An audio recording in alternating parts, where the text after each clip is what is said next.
like the fact that you brought that up. You know what? Gun and More is gonna do well in this draft, regardless of which side they are gonna be on, right? Gun and More, of course, it's a couple duo here, husband and wife, as they take the stage on the Gorge. But it looks like VP gonna play a little more defensive in nature for the side of Princess Frost, right? They want to have the Winters here that could be used defensively as well. But more importantly, I think it fits very well into the aggressive synergy of Virtus Pro's draft. They do go for the high no as well. So again, it's a good burst. It's a good range as well. Kind of makes up for the Ganemo pick not coming through, but the burst of the Ganemo would be a lot better for them. But you can kind of see why they go for the high no, right? There's a little bit more mobility, a little bit more error correction in terms of the Faith recall, and then you've also got the Scepters of Fate that can just do so much damage. But then they lock it in with the Mayin towards the end there, so Shizuki is not getting that lane pick. No, he's going for Mayin. Yeah, you know what? It forces VP into a very peculiar position, right? Because if you have an even game, Heino is going to do well, right? He's going to be able to tank through your damage because they don't have the burst damage on the side of VP if you're on equal terms. And in order for VP to overpower the likes of the Heino, they need to have an absolute commanding lead. And I think that's the game plan here for Major Prime, right? Let's keep it even. If we can have the advantage, that'll be great. But even with an even game, they have the advantage in terms of being less susceptible to the burst. Yeah, I mean, the Sunbeam coming through for Grizzly Q. It's not been his best performance in terms of heroes, right? Like, he probably performed the best on the Zhongfei, but he's gone for the Sunbeam more times out of 10, so it's clearly a decision that the team want to go for in terms of the counter engage, but also that damage over time, right? So they want to just try and make this Sunbeam pick work. Yeah, it's a very rush-down heavy draft, right? So you expect that once Prince lands that Frigid Prison, definitely it's going to be piling of bodies from the side of VP that try and get the kill onto Major Prime. So I think Major Prime will do well for themselves to just identify where Prince is, because that will be a big condition on whether they can turn the fights around or not. Yeah, I mean, I really hope that the Princess Frost pick works out for Prince, because the last time he picked it, it didn't go too well for him, right? Like, who's always kind of like playing on the behind. The Winter's Come-ins was actually like landing the way they needed to. So right now you can kind of see that that's where they're going, right? They want to kind of perfect these picks, especially within the competitive scene. But already seeing here that Kinesis has already taken such a battering at level 2, right? So we see that VP Max able to get the Lung pick once more, had a fantastic performance in game 1. Not too sure why the side of Major Pride didn't ban out the Lung, because it can cause some like trouble, and we saw that in game 1. Like, they weren't able to catch up with him once he was into the sky. I think they're really confident about the draft, right? Theory-wise, Kinesis should not lose to the Lung in lane. He should do well against Mag, especially with the timed usage of the Maple Dance as well. At the same time, they have great QD, right? So they aren't too concerned about taking long-winded fights with VP, because the longer the fight goes, the more pain rate QD becomes, as long as he lands these Scepters of Fate.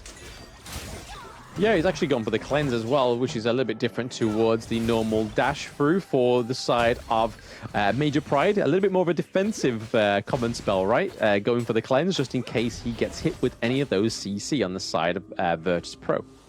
Yeah, because he needs a tank. There's not enough tank ability on the side of Major Pride. You can't expect Alimsky to kind of tank through the damage. He's expected to go on a 1v1 against the Mankey or Trio 05.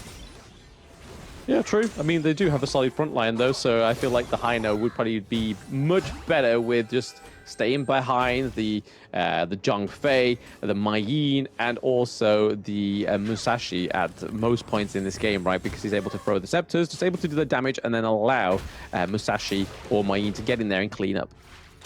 Yeah, so at this point, pretty even. Both teams just hit that 7k goal mark, and based on what's happening thus far, I think both game plans haven't been really showing their merits just yet, right? Nobody's making that overstepping of boundaries. They're still trying to find, okay, what's a suitable opening? Or do we just wait for that first neutral objective?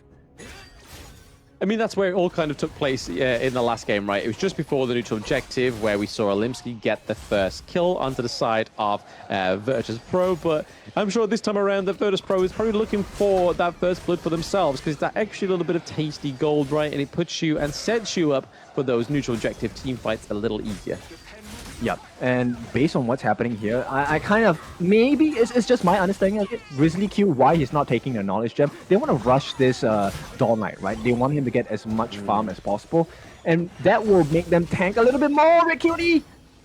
Yes, the Fate Rewind does come through there, so Fate Recall saving Rig Cutie's life there, but we see that Vex is going in for a second win, but that means that Alimsky and Kashi Batir are able to recuperate into the mid lane and give him some support now, but we have 4 members of the side of Virtus Pro looking to sit around here while we see that the neutral objectives are now going to spawn. So already we see Monkey, we see Prince, we see Grizzly Crew already going down to the Tyrant, and nicely done by Kinesis getting the first blood onto Max. So yes, if they're able to claim this Tyrant, it's going to make that first blood even so much sweeter, and there we go, first blood meaning the world to Major Pride.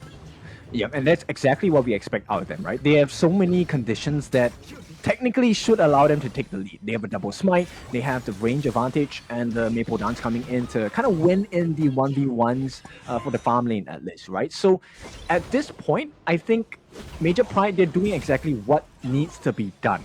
And based on what's happening, it will be great. That's how they got it. Okay, it was the combination of the Unbridled Outburst as well. Yeah, Unbridled Outburst coming through, getting the stun onto the Lung, but then obviously opening it up for Kinesis to get the kill, which is first blood in true fashion for Major Pride in both of these games in the series. Yes, they may have not won game 1, but at least they're following suit. Yeah, and this is where you see, right, the value of Red Cutie. So Red Cutie, the amount of damage he's able to soak before he gets killed off is an indicator on the side of how well Major Pride is doing. Because when they can't burst down this Hano on the side of Red Cutie, they definitely can't burst down the rest of the members on the side of Major Pride. Yeah, I suppose we have to wait till these team fights do take place for us to find those little niggly details out, right? We see that Vex is in the mid lane with Princess Frost as well. Another kill going over to the side of Major Pride. So Major Pride not letting them have an easy game 2 from them once more. They really want to make sure that they go the distance with this one. Alimsky going in onto Vex here. Vex able to escape thanks to the bubbles and the dream roll. Yep, they're kind of closing in towards the mid-game builds already on the side of Major Pride. Let's take a look at how that happened once again.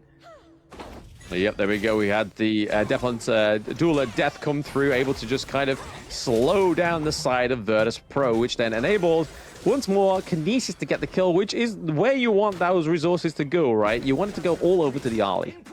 Yeah, and perfect timing on the side of Major Pride, right? Because this leaves 3005 on that Ogryn Hang On. That's quite a bit of damage they've laid down onto Kashibatir. Yeah, quite a lot of damage. Is able to get out though, so that's the main part for Major Pride. They're able to damage that T1 into the farm lane a lot right now, so a lot of damage for the side of Major Pride. This could be potentially a bad thing for them here. Kinesis may get caught out. The Paracel does get caught there, but it is going to be a save from Kashi Batir. And this is why you don't let this player get the Zhang Fei, because now that Kinesis is with Kashi, he's able to do a lot of things. Yep, that was a big bait. Now, Red Cutie may be baiting in as well, 2-on-1. Can they? No, they're not going to commit for this. But yeah, that was a huge bait play by Kinesis, knowing that his support was hiding in the other side of the jungle. Kind of like trying to bait them into, like he was acting as if he was being baited, but he actually was the one baiting them. So a little bit of a switcheroo there. Well played by Major Pride, just showing that they're not a bad team. They are a really good team. They just have plenty to learn from game 1, right? Like that's the unfortunate reality of where they are as their identity, like especially against some of these teams like Virtus Pro and Team Vitality. They struggle in game 1, but they get a greater sense of their enemies in game 2. Yeah, really impressive run so far. They might look for something here, but I don't think Red Cutie is going to be threatened at all. At this point, you know, you can't even make Red Cutie freak out to use that Fate Rewind. It's not a good sign for you at VP at all. It's a 2,000 gold lead. Take a look at the growth of the items. The Musashi Alimsky is the scary one at this part. because he already has the Blazing Cape along with the Frost Guard Embrace. That's going to lower down the health regeneration, armor regeneration from the side of VP as well. Yeah, it's also going to slow down the side of VP, right? Those basic attacks are now going to be given some slow. But here we are, a little bit of a fight, a little bit of a tussle here in the mid lane. Just make sure that Red QT does not get caught out here. The Winter is coming his place down a little bit premature there, just to make sure they're able to freeze that wave. But right now, the second Tyrant is up on the Gorge. They got to make sure to see if Virtus Pro is able to claim a neutral objective for themselves, looking to cut off the Shizuki in the mid lane there. And that's a 4v1 dive onto Shizuki, so that really shows you how much problem Shizuki can be. But here we go. It does go over to Major Pride, getting the neutral objective. We did see that 3005 was trying to steal it. The Favorite one comes through. Okay, so it's still a big win, right, for the side of Major Pride, because they didn't lose too much. Losing the Mayin, a small trade. I'll take that any day. Absolutely. I mean, it'd be nice to not lose the Mayin, but hey, you gotta cut your losses when you need to, especially when those Tyrants are up for grabs, right? Max sitting in the brush here, just waiting for that minion wave to come through. But hey, Alimsky truly activating there with a reactionary play, just making sure that he cuts down that minion wave. But right now, we see that Vex, Grizzly Q, and Prince are all in this mid wave, just trying to get this T1 in the mid lane.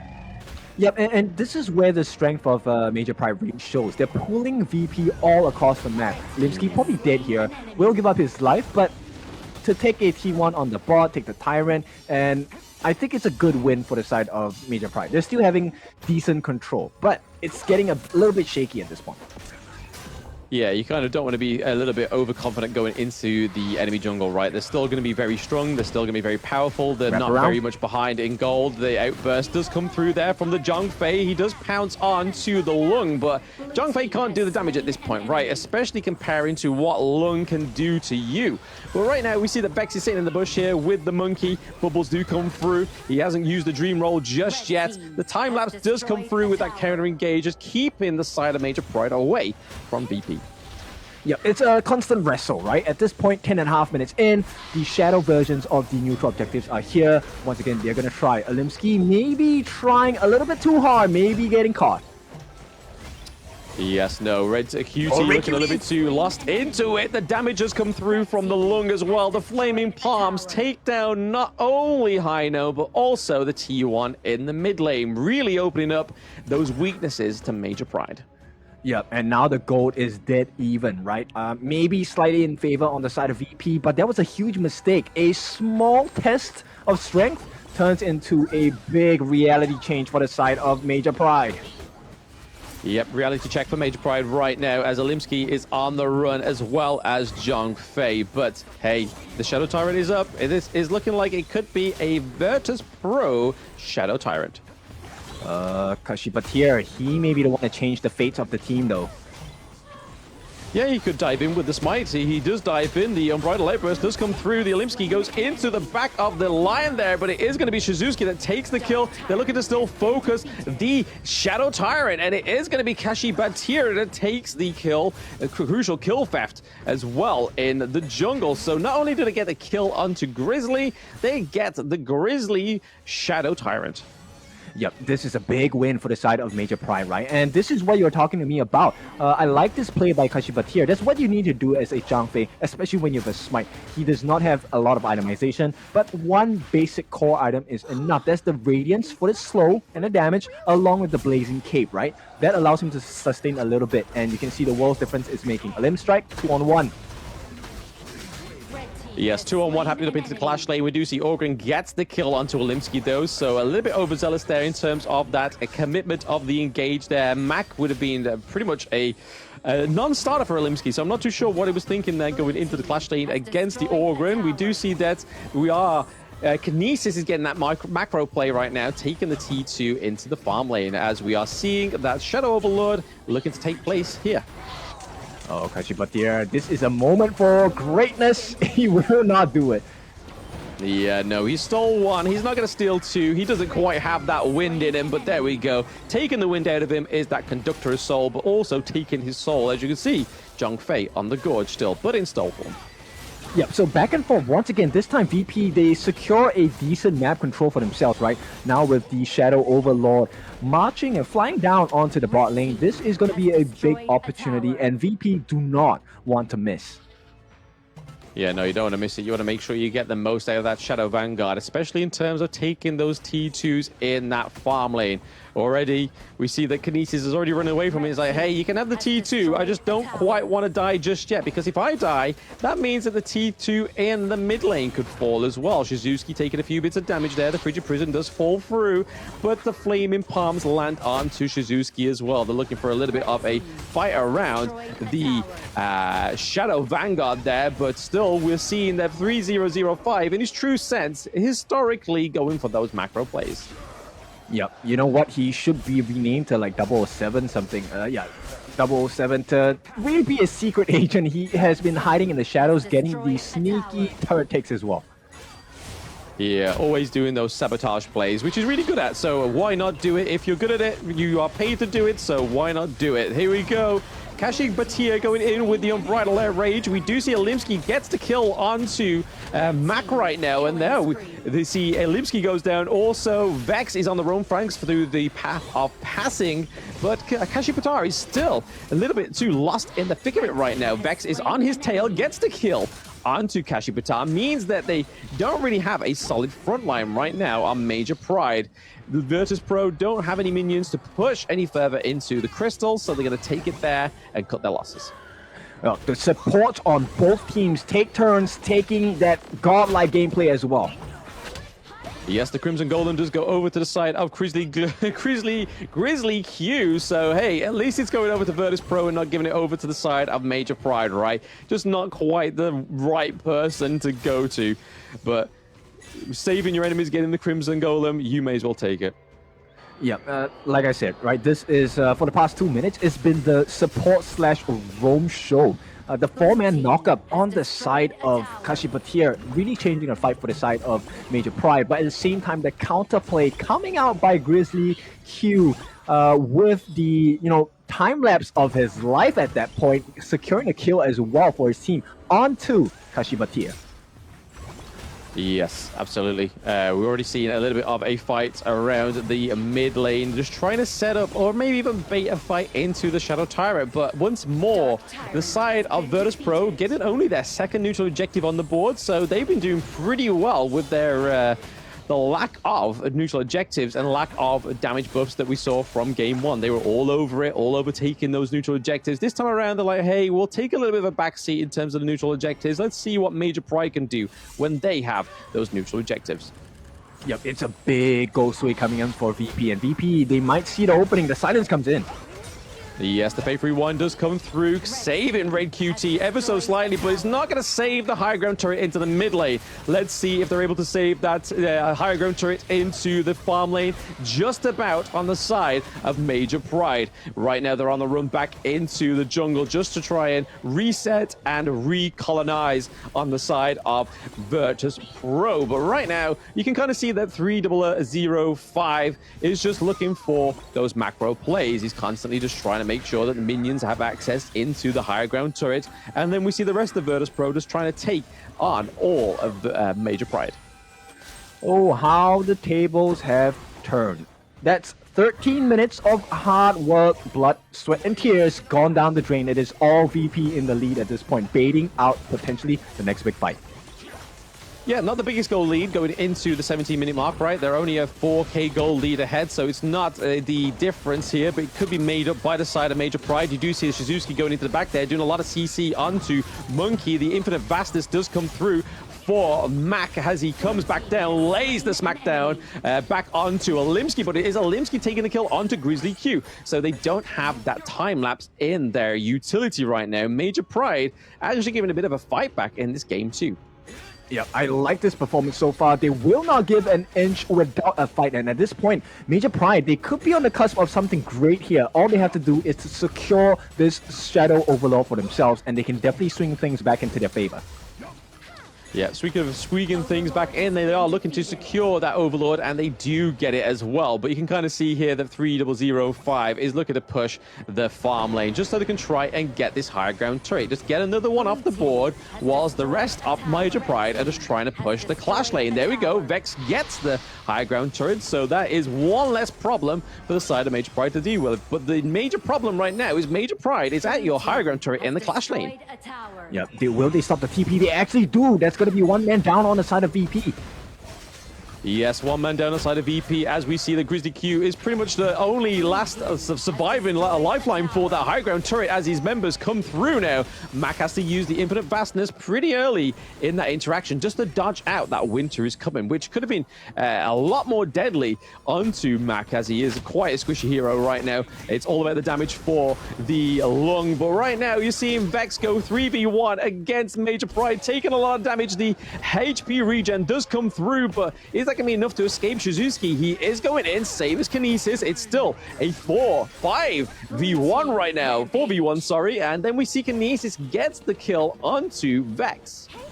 Okay, he gives his life. Most people would be like, hey, that was a bad play. That was a godlike play coming out from 3005, right? He bought so much time for the side of VP. Right now, 30 seconds in, he's going to make it back in time for the next big objective fight. And that's going to be the Tyrant leading into the Tempest Dragon. So now, when the dust has been settled, it is actually still Major Pride in the deficit.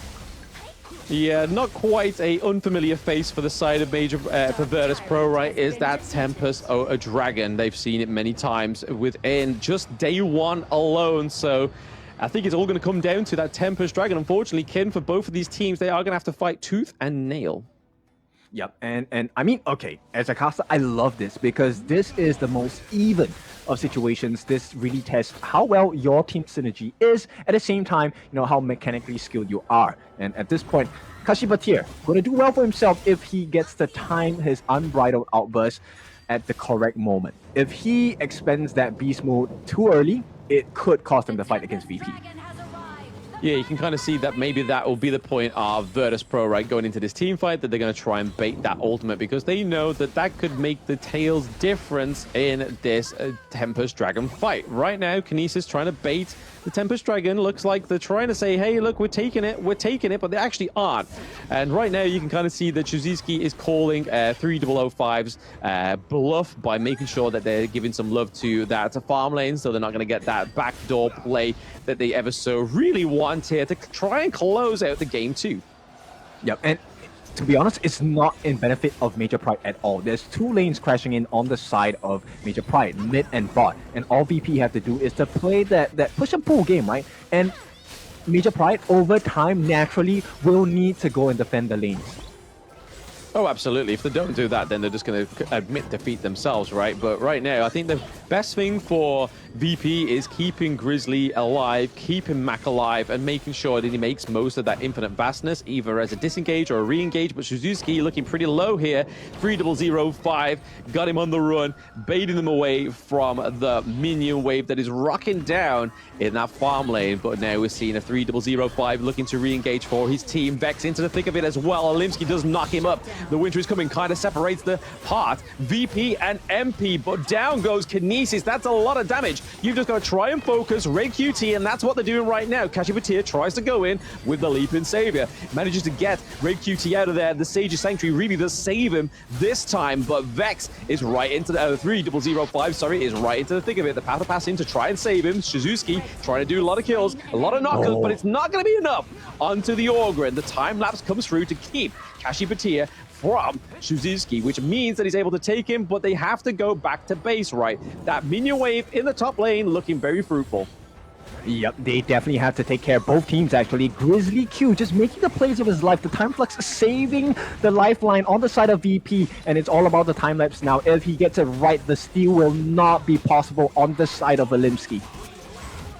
Yeah, not quite, but there we go. It is the Tempest Dragon going over to Virtus dead. Pro. All they have is just one more push between them. The total immunity comes through for Olimsky, but it's not going to be enough now.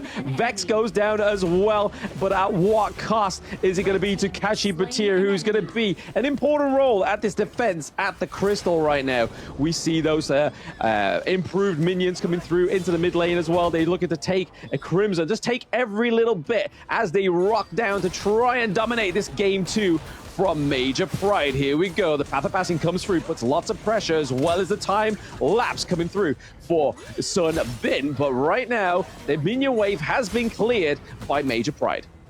Okay, they survive at this point. Mac managed to deal quite a bit of damage onto the backlines, especially onto Red QD. But it's just the second wave of the Tempest Dragons as well. This could very well be the killing blow.